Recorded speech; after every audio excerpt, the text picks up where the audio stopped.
गुरुर्ब्रह्मा गुरुर्विष्णु गुरुर्देवो महेश्वर गुरु साक्षात् परम ब्रह्म तस्मै श्री गुरुवे नमः। ओम नमो ब्रह्म दिव्यो ब्रह्म विद्या संप्रदायकभ्यो महावंश ऋषिभ्यो महद्भ्यो नमो गुरुभ्यः। सर्वोपल्लवरहितः प्रज्ञानघनः पटग्धो ब्रह्मेवामस्मि।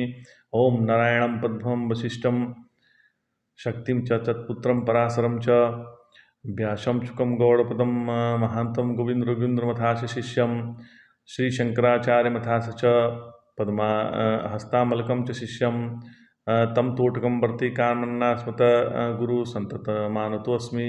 श्रुति स्मृति पुराणानाम् आलयं करुणालयं नमामि भगवत्पादं शङ्करं लोकशङ्करं शङ्करं शङ्कराचार्यं केशवं बादरायणं सूत्रभाष्यकृतो वन्दे भगवन्तो पुनः पुनः। ईश्वरो गुरुरात्मेति मूर्तिभेदविभागिने व्योमवप्ताय देहाय दक्षिणामूर्तये नमः। ओम श्री गुरुभ्यो नमः। ओम श्री परमात्मने नमः।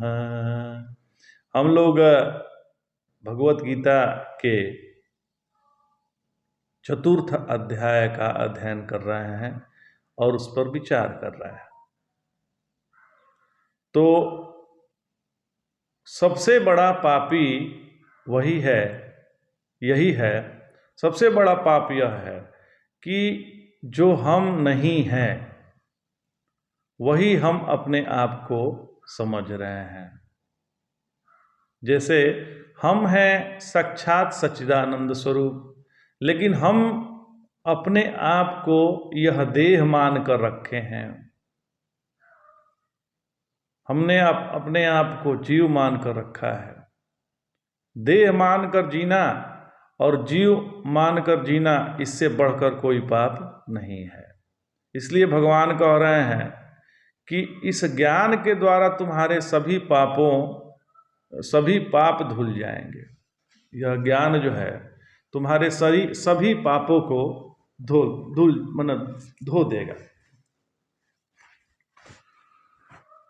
फिर यदि हमारे अंतःकरण से कर्तृत्वाभिमान निकल गया तो जो भी हम कर रहे हैं और किस लिए कर रहे हैं, तो भगवान ने द्वितीय अध्याय में एक सिद्धांत प्रतिपादित किया है।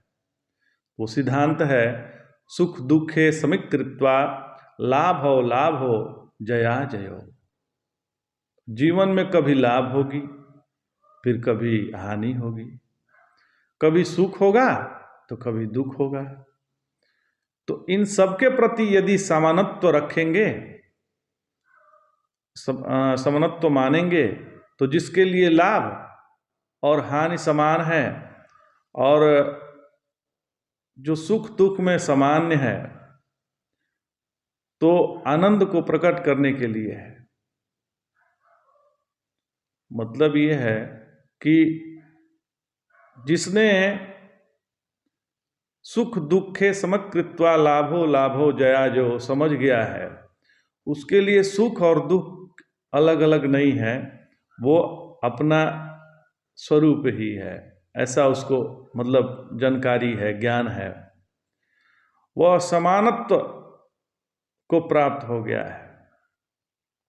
जिसके लिए सुख दुख समान है, वह कोई कार्य क्यों कर रहा है, तो केवल और केवल आनंद को प्रकट करने के लिए। वह जब काम करेगा तो वह कार्य के माध्यम से केवल और केवल आनंद को प्रकट करेगा, क्योंकि उसके लिए सुख दुख सामान्य है। वैसे भी देखिए, ध्यान दीजिएगा, वैसे भी हमारे हाथ में क्या है, जब कोई कार्य करते हैं तो उसमें कार्य में सफलता मिलेगी कि विफलता मिलेगी, ये तो अपने हाथ में नहीं है। अपने हाथ में ये है कि हम उस कार्य को 100% रह के करें। अब यहाँ पर कार्य चल रहा है, अभी आप सत्संग चल रहा है और हम पहुंचे हुए हैं दूसरी जगह, तो सत्संग का न लाभ मिलेगा, हानि जरूर मिलेगी। तो मतलब है कि यदि 100% रह के कार्य करेंगे तो उसका रिजल्ट 90% तो जरूर हो जाएगा। 100% भले ना हो, लेकिन 90% से तो कम नहीं होगा। वैसे ही जैसे हम लोग बाइक चलाते हैं या कार चलाते हैं, तो जितने ट्रैफिक रूल है वो हमें फॉलो करने पड़ते हैं। यदि ट्रैफिक का जो नियम है वो सारे कार चलाने वाले ड्राइवर हो या मोटरसाइकिल चलाने वाले हो या कोई भी बस चलाने वाले, सब पे लागू होता है। ऐसा नहीं कि तो जब हम गाड़ी चला रहे हैं तो उस समय हम ड्राइवर हैं, ये भाव रखें। तो आप इस समय क्या हैं, ये बात ज़्यादा महत्वपूर्ण है। जैसे हम अभी कोई काम कर रहे हैं तो हम कौन हैं, ये यदि जानकारी है और उसका क्या कर्तव्य है ये भी जानकारी है, तो क्या है, वो कर्म भी बढ़िया से होता है, 100% होता है। और जब 100% कर्म होगा तो जाहिर से है कि रिजल्ट अच्छा ही होगा। तो जब हम कोई भी कार्य आनंद को प्रकट करते हुए करेंगे तो आपको कर्तृत्वाभिमान का निर्माण नहीं होगा। कितने लोग अभी गुरु जी के पास बैठे, मतलब हम बैठे थे, तो एक लोग आए, कहे कि गुरुदेव ये पूजा का फल क्या मिलेगा। जैसे रुद्राभिषेक होने वाला था, तो ये रुद्राभिषेक का फल क्या होगा। तो गुरुदेव ने कहा कि देखो, फल क्या मिलेगा वो तो बात की छोड़ो, यह जो रुद्राभिषेक है यही फल है। तो ये तो बिना फल के तो ये मिलता नहीं है। ये तो पूर्व जन्मों का कर्म ही पूजा में भी बैठाता है। नहीं तो विश्वनाथ जी के गली में जाके भी कितने लोग विश्वनाथ जी का दर्शन नहीं कर पाते। वो भी दर्शन भी भाग्य का फल है, कर्म का, पूर्व कर्मों का फल है और ईश्वर का अनुग्रह है। कुल मिला के वो ईश्वर का अनुग्रह है, वो कर्म से भी नहीं मिलने वाला है। परमात्मा जब अनुग्रह करते हैं तो किसी संत का दर्शन होता है, किसी मंदिर में आप जा पाते हैं, नहीं तो वो भी नहीं जा पाएंगे। परमात्मा का अनुग्रह ना हो तो हम पैर पे भी खड़े नहीं हो पाएंगे, बैलेंस गड़बड़ हो जाएगा। बस ये समझने की बात है, जो समझ गया है वो आनंद में है। तो दुनिया को हमारे कर्मों की आवश्यकता नहीं है। जब हम नहीं थे इस दुनिया में तो कोई कमी नहीं थी। जब हम निकल जाएंगे तो भी कोई कमी नहीं रहेगी। तो अभी जब हम हैं तो क्या फर्क पड़ता है। हमें ऐसा लगता है कि मेरे कारण ही दुनिया चल रही है, ऐसा तो है नहीं। आप नहीं भी थे तो भी दुनिया थी, आप नहीं भी रहेंगे तो दुनिया रहेगी। तो बचपन में हमने अग्नि को हाथ लगाया तो अग्नि से हाथ जल गया। तो उस घटना से हमने क्या सीखा कि अग्नि हाथ जलाती है, इसलिए अग्नि के प्रति हमारे मन में राग भी नहीं है और द्वेष भी नहीं है। माने क्या हुआ, तो ध्यान दीजिएगा, जब हम अपनी सभी अनुभूतियों से सीखते हैं, सारे अनुभवों से जब हम सीखने लगते हैं और सीखने की प्रक्रिया यह जारी रखते हैं, तो अंतःकरण पर राग द्वेष के संस्कार निर्माण नहीं होते। जब हम कोई भी कर्म सीखने के लिए करते हैं तो उससे राग द्वेष उत्पन्न नहीं होता है। और जिस अंतःकरण में जगत में रहते हुए समय राग द्वेष के संस्कार नहीं होते, वही साधक है और वही योग्य दिशा में जा रहा है। जो सीखने के लिए कर्म कर रहा है उसके अंतःकरण में राग द्वेष निर्माण नहीं होंगे। लेकिन जो कह रहा है कि हम करते हैं, उसमें तो ऐसे ही कर्तृत्वाभिमान निर्माण हो जाएगा और उसका अंतःकरण जो है शुद्ध क्या अशुद्ध ही रहेगा। तो जब हम अपने अनुभूतियों से सीखते हैं तो अंतःकरण पर संस्कार निर्माण नहीं होते हैं। तो सबसे बड़ा पाप है दुखित होकर दुनिया में भटकना। हमारे स्वामी विवेकानंद जी कहते हैं कि घर से बाहर निकलते समय जो सब कुछ मेकअप कर लिया लेकिन अपने होठों पर मुस्कान चढ़ाई कि नहीं, थोड़ा सा मुस्कान भी चढ़ा लीजिए महाराज। कितने लोगों को तो हंसने में भी लगता है कि कष्ट हो रहा है, मुख में मुस्कान कह दीजिए कि थोड़ा हंस दीजिए तो आपसे चिढ़ जाएंगे। तो घर से तो इतना मेकअप चढ़ा लिया, टीका उगा कर लिया, शिखा बांध लिया, सब चीज कर लिया, तो क्या अपने होठ पे मुस्कान भी ले आ दिए कि नहीं ले आ दिए? उसको भी चढ़ा लेना है। किसी को भी अपने तरफ देखकर खुश होना चाहिए। क्यों खुश होना चाहिए? ये भी बहुत समझने की, समझदारी की बात है। केवल खुश इसलिए होना चाहिए कि हम जब किसी मंदिर में जाते हैं, किसी भी पार्थिव शिवलिंग हो या कोई भी विग्रह हो, उसका दर्शन करते हैं, तो वो मनुष्यों द्वारा बनाया हुआ वह मनुष्यों द्वारा बनाया हुआ वह मूर्ति है। लेकिन जिसको परमात्मा स्वयं बनाया हुआ है, जो परमात्मा की बनाई हुई मूर्ति है, जब हम जाते हैं मंदिर में तो कितने आनंद से पूजा करते हैं, कितने आनंद हो के भगवान का दर्शन करते हैं। तो वो मनुष्य की बनाई हुई है, तो हम भगवान को विश्वास से देखते हैं। और भगवान की जो ये मूर्ति बनाई हुई है, आपकी स्वयं की या किसी की भी, जो भी मनुष्य दिख रहे हैं, उनको देख के हम खुश क्यों नहीं होते? वो भी तो परमात्मा स्वरूप है, ईश्वर अंश जीव अविनाशी। तो हमें उनको देख के भी खुश इसलिए होना है कि वो भी परमात्मा स्वरूप ही है। भगवान का दर्शन हो गया। तो जैसे दर्शन में अंतःकरण शुद्ध होता है, वैसे ही किसी के मिलने से भी वैसे ही अंतःकरण शुद्ध हो जाए तो हमने परमात्मा का दर्शन कर लिया है, नित्य हो गया है हमारे लिए परमात्मा। तो किसी को भी अपनी तरफ देखकर खुश होना ही चाहिए और अपनी पुरानी चीजों को भूल जाएं और अब आनंद में रहिए। पुरानी चीजों को लात मारिए और आनंद में रहिए महाराज। पुराने मुर्दे को न उखाड़ें, अब हो गया, बहुत हो गया, बहुत हो गया महाराज। अब वर्तमान में आ जाइए और अपने क्रियाकलापों से आनंद प्रकट करिए। भगवान आगे कहते हैं, यत्थे धांसी सम्मिद्धो अग्निर्भस्म सात कुरुते अर्जुन, ज्ञानाग्नि सर्वकर्माणि भस्मसात कुरुते तथा। शमिधोर अग्निर्भस्मसात।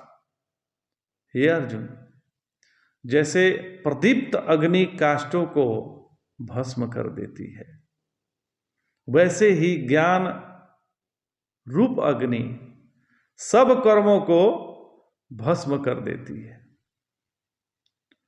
जब ज्ञान होने पर अज्ञान नष्ट होता है, जब ज्ञान होने पर अज्ञान नष्ट होता है, तब उसके कार्य, कर्म और उपासना कैसे रह सकते हैं? क्योंकि ज्ञान होने पर सब कुछ तो ब्रह्म ही है। ज्ञान होने पे तो सब कुछ तो ब्रह्म ही है, कर्म रहता ही नहीं है। और उपासना मानसिक कर्म है, अतः वह भी नहीं रहती। तो भस्म का अर्थ अत्यंता भाव समझना चाहिए। भस्म का अर्थ जो है अत्यंता भाव समझना चाहिए। कहते हैं कि मरुभूमि का बोध होने पर जल का प्रतीति मात्र रह जाता है, परंतु यह भी जिज्ञासु की दृष्टि है। केवल भ्रांत दृष्टि का विलास है। बोधवान की दृष्टि में तो जल न कभी था और न ही रहेगा, फिर प्रतीति कैसी? तो प्रश्न यहाँ उठता है कि यदि ज्ञानाग्नि में सभी कर्म भस्मीभूत हो जाते हैं तो प्रारब्ध क्या है? क्या वह कर्म नहीं है? तो आचार्यों का कथन है कि अज्ञानी जनबोधार्थ प्रारब्ध बदती श्रुति ही। श्रुति ने अज्ञानियों को समझाने के लिए प्रारब्ध कहा है। इससे सिद्ध होता है कि ज्ञानियों की दृष्टि में तो प्रारब्ध है ही नहीं। बोध होने पर यदि संसार का अत्यंताभाव होता है तो प्रारब्ध कैसे रहेगा? वह भी तो संसार के अंतर्गत रहता है। परंतु बोध होने से पूर्व वह सकाम या निष्काम कर्म या उपासना कर चुका है। उसमें निष्काम कर्म या उपासना का फल तो वैराग्य होकर बोध की प्राप्ति हो गया है।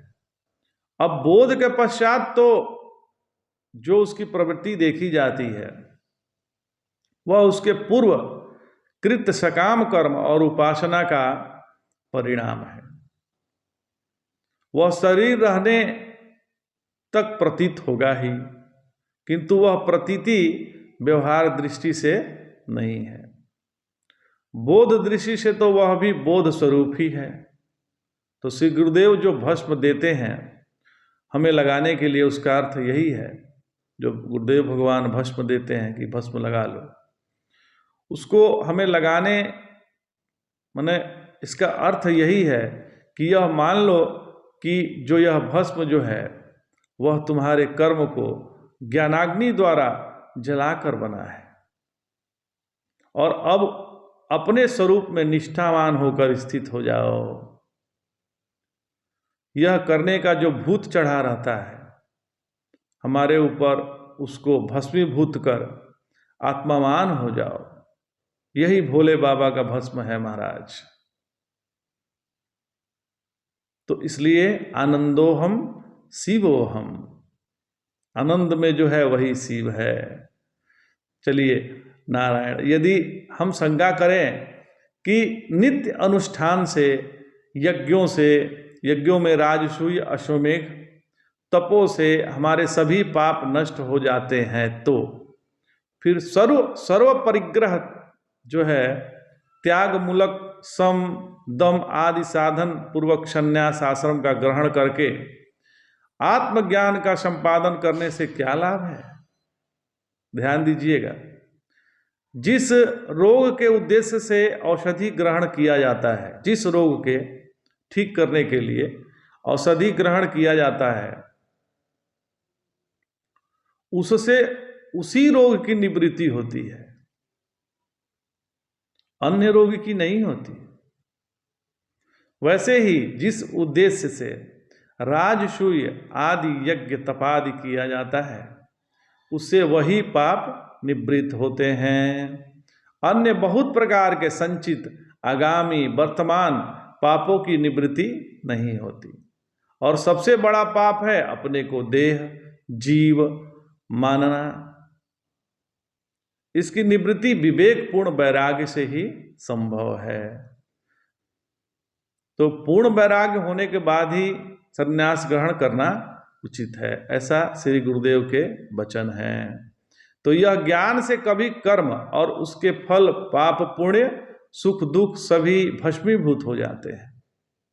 इसलिए मुमुक्षु को सबसे पहले इसको जानने का प्रयत्न करना ही चाहिए।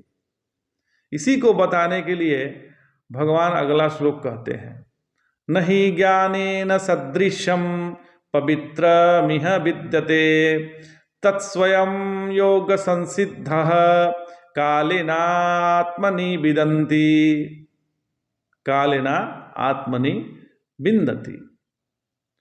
तो निसंदेह भगवान कह रहे हैं कि निसंदेह संसार में ज्ञान के समान पवित्र कुछ भी नहीं है। ज्ञान से पवित्र इस संसार में कुछ भी नहीं है, परंतु वह निरंतर अभ्यास करने पर कालांतर में सम्यक प्रकार से सिद्ध हुआ और अपने में ही प्राप्त होता है। यह अपने में ही प्राप्त होने वाला है। प्राप्ति का अर्थ यह नहीं है कि ज्ञान कभी बाहर से आता है, वह तो अपने आप में ही है। यह नित्य प्राप्त की प्राप्ति है, जो हमें नित्य प्राप्त है उसी की प्राप्ति है ये।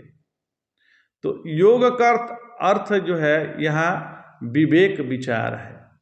योग का मतलब है विवेक और विचार, क्योंकि निष्काम कर्म और उपासना से अंतःकरण शुद्ध होकर विवेक उत्पन्न होता है और जो कर्म से उत्पन्न होता है वह स्वयं सिद्ध नहीं होता। यह ऐसी ही बात है जैसे सरोवर में जल तो पहले से ही था, परंतु वह काई से ढका हुआ था। काई हटाने से जो पहले से विद्यमान था वह प्रकट हो गया। अतः निष्काम कर्म द्वारा अंतःकरण की शुद्धि ही काई को हटाने जैसा है। तो ज्ञान के समान कोई पवित्र कोई दूसरी वस्तु नहीं है, क्योंकि इससे अज्ञान अपने कार्य सहित निवृत्त हो जाता है। फिर जगत की कोई सत्ता नहीं रहती है, फिर जगत की कोई सत्ता नहीं रहती। जिसकी माया से संबंध हो वही अपवित्र होता है। जिस किसी की भी माया से संबंध हो वही अपवित्र होता है। अतः लौकिक और अलौकिक सभी सृष्टियां अपवित्र हैं। जो लौकिक और अलौकिक सृष्टियां दिख रही हैं वह अपवित्र ही हैं। ज्ञान होने पर जब पुण्य का संस्कार भी नहीं रहता तो पाप कैसे रहेगा? ज्ञान होने पर जब पुण्य का ही संस्कार नहीं रहता है तो पाप कहाँ रहेगा महाराज? अतः ज्ञान से पवित्र कुछ भी नहीं है, बस इतना समझ लीजिए। तो यहाँ प्रश्न उठता है कि यदि ज्ञान के समान पवित्र कुछ भी नहीं है तो इसे सब प्राप्त क्यों नहीं कर लेते? इसे तो सबको प्राप्त करना चाहिए। तो उत्तर यह है कि ज्ञान की प्राप्ति तो बहुत कठिन है महाराज। पहले निष्काम भाव से शुभ कर्म करने पर अंतःकरण शुद्ध होता है, फिर वैराग्य होकर जिज्ञासा होती है और उसके पश्चात सदुगुरु की प्राप्ति होने पर उसकी कृपा से श्रवणादि द्वारा ज्ञान प्राप्त होता है। अतः कोई बिरले ही इसे प्राप्त कर सकते हैं या कर पाते हैं। तो जिन्होंने कर्म के प्रक्रिया को समझदारी के साथ समझ लिया है उनका धीरे धीरे अंतःकरण शुद्ध हो जाएगा। शुद्ध, पवित्र, एकाग्र अंतःकरण का लक्षण है कि जिसमें तत्व जिज्ञासा प्रकट हो जाती है। तत्व जिज्ञासा प्रकट हो गई तो समझना है कि हमारा अंतःकरण शुद्ध है। जैसे किसी दर्पण के सामने खड़े हो जाइए और आपको आपकी तस्वीर साफ दिखाई नहीं दे रही है तो दर्पण शुद्ध नहीं है। या तो दर्पण शुद्ध नहीं है या तो उस पर मिट्टी लगी हुई है या तो वह दर्पण खराब हो गया है। कुछ ना कुछ तो गड़बड़ी है, तभी आपका उसमें प्रतिबिंब अच्छा नहीं दिखेगा। तो यदि बढ़िया से बढ़िया दर्पण हो तो उसमें अपना प्रतिबिंब स्पष्ट दिखेगा। इसलिए शुद्ध अंतःकरण का मतलब है कि दुनिया के कार्यक्रमों में अपने को लगाना नहीं है। शुद्ध अंतःकरण का मतलब अपना ध्यान अपने स्वरूप की तरफ होना चाहिए, और जिसका ध्यान स्वयं की तरफ है वह सहज रूप से शांत एवं प्रसन्न चित्त रहता है। जिसमें शांति हो, प्रसन्नता हो, उसमें परमात्मा प्रकट हो रहा है। तो पहले 34वें श्लोक में ज्ञान प्राप्ति का वाह्य साधन भगवान बतला चुके हैं, परंतु वे गौण है और वैसा आचरण दम्भ से भी किया जा सकता है। अतः अगले श्लोक में भगवान ज्ञान प्राप्ति के अंतरंग साधन बतलाते हैं।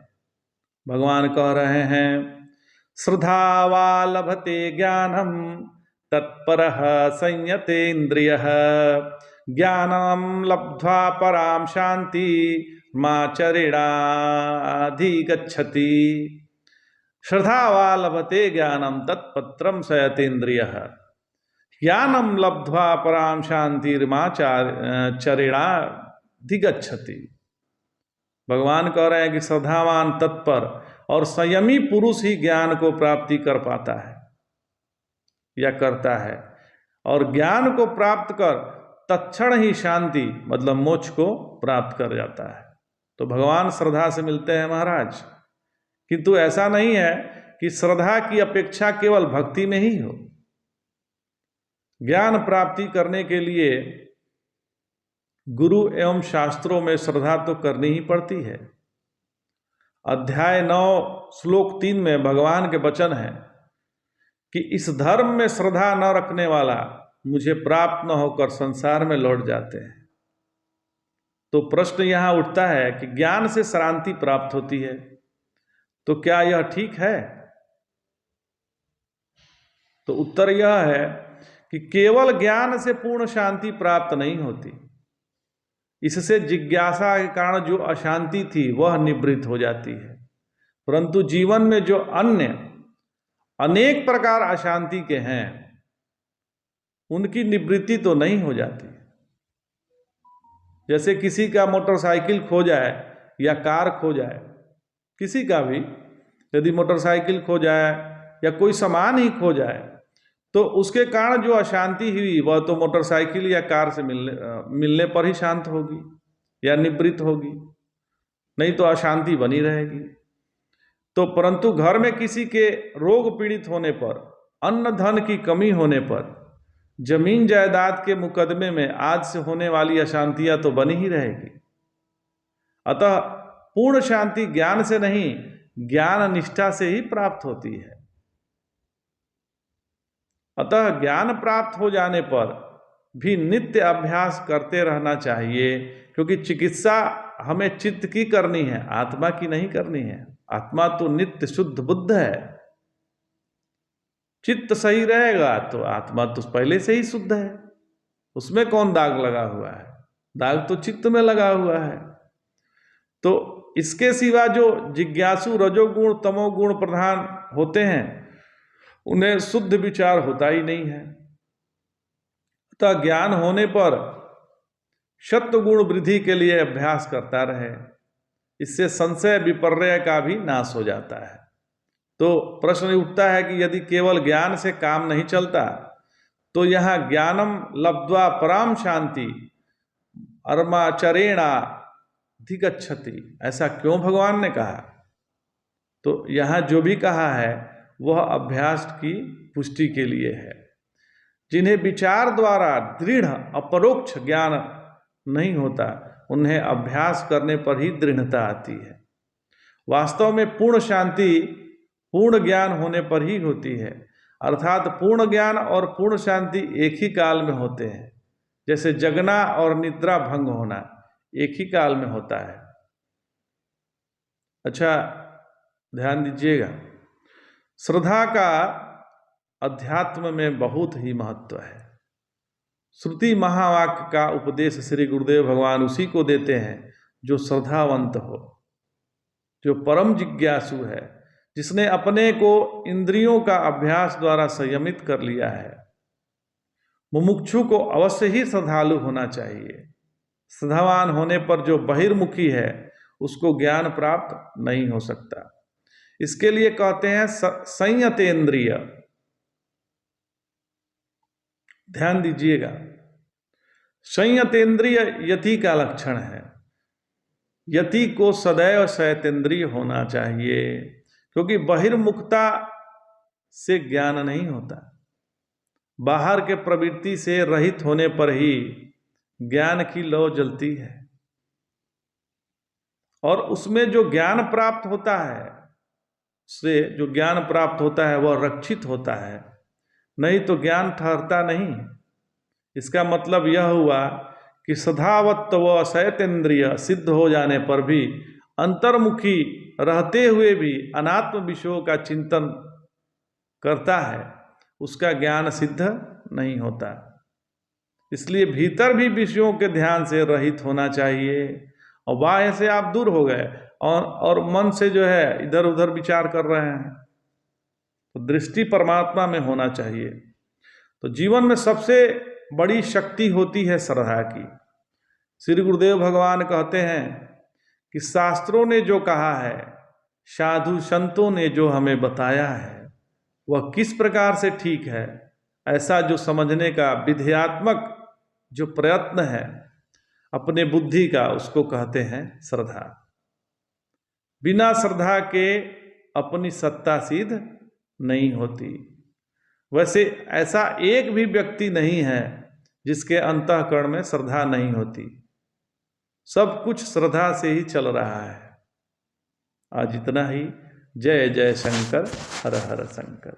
नमामि शंकर भजामि शंकर।